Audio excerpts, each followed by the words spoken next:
একজন বাবা যিনি নিজের ছেলেকেই মনে করতেন পরিবারের সবচেয়ে অযোগ্য সদস্য।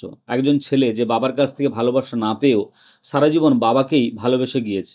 আর সেই ছেলের ভূমিকাতেই আবার অভিনয় করেছেন বলিউড সায়েন্সা অমিতাভ বচ্চন। হ্যাঁ, আজকের গল্প 1999 সালের সেই জনপ্রিয় সিনেমা সূর্যবংশমের। অমিতাভ বচ্চন ও সৌন্দর্যের এই সিনেমা আজও টেলিভিশনে বারবার দেখানো হয় এবং দর্শকদের একটা বড় অংশের কাছে এটি হয়ে উঠেছে কাল্ট সিনেমা। কিন্তু জানেন কি, এই সিনেমার সঙ্গে জড়িয়ে রয়েছে বেশ কিছু চমকপ্রদ তথ্য।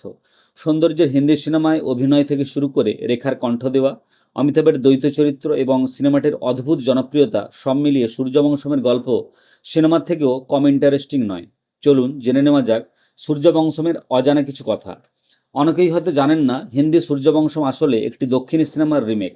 1997 সালে মুক্তি পেয়েছিল তামিল সিনেমা সূর্যবংশম। সেই সিনেমার গল্প অবলম্বনে তৈরি হয় 1999 সালের হিন্দি সূর্যবংশম। পরবর্তীকালে এই গল্পের তেলেগু ও কন্নড় সংস্করণও তৈরি হয়েছিল। অর্থাৎ সূর্যবংশম ছিল দক্ষিণী সিনেমার একটি সফল গল্পের বলিউড সংস্করণ। দক্ষিণী সিনেমার জনপ্রিয় অভিনেত্রী সৌন্দর্য এই ছবির মাধ্যমেই বলিউডে প্রথম ও একমাত্র অভিনয় করেছিলেন। হিন্দিতে তার উচ্চারণ ও ভাষার সমস্যার কারণে তার চরিত্রের ডায়লগগুলো ডাবিং করেছিলেন স্বয়ং কিংবদন্তি অভিনেত্রী রেখা। মিডিয়া রিপোর্ট অনুযায়ী হীরা ঠাকুর বা ভানুপ্রতাপ সিংহের দ্বৈত চরিত্রের এই আইকনিক রোলটির জন্য অমিতাভ বচ্চন প্রথম পছন্দ ছিলেন না। তার আগে প্রায় 12 জন বলিউড অভিনেতা এই ছবির প্রস্তাব ফিরিয়ে দিয়েছিলেন।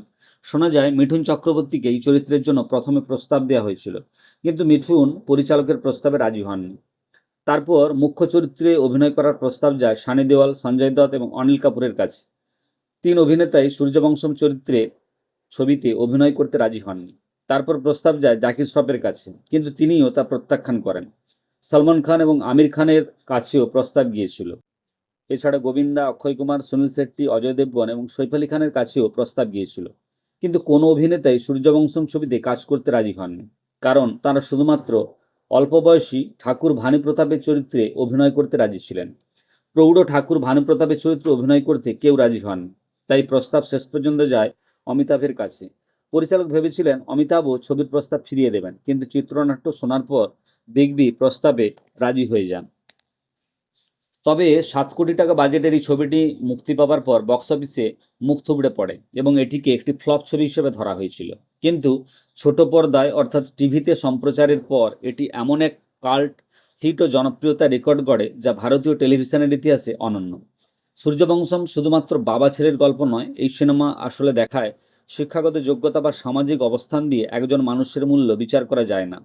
হীরা পড়াশোনায় পিছিয়ে ছিল, কিন্তু তার চরিত্রে ছিল সততা, পরিশ্রম, ভালোবাসা এবং পরিবারের প্রতি দায়িত্ববোধ। শেষ পর্যন্ত সেই গুণগুলি তাকে সফল করে তোলে। আপনার কাছে সূর্যবংশমের সবচেয়ে প্রিয় চরিত্র কে, ভানুপ্রতাপ নাকি হীরা? কমেন্টে অবশ্যই জানাবেন। আর সিনেমাটি না দেখে থাকলে অবশ্যই দেখুন। আর এমনই সিনেমা ও তারকাদের অজানা গল্প জানতে আমাদের চ্যানেলটি সাবস্ক্রাইব করে পাশে থাকা বেল আইকনটি প্রেস করতে ভুলবেন না। ধন্যবাদ। আবার দেখা হবে নেক্সট ভিডিওতে।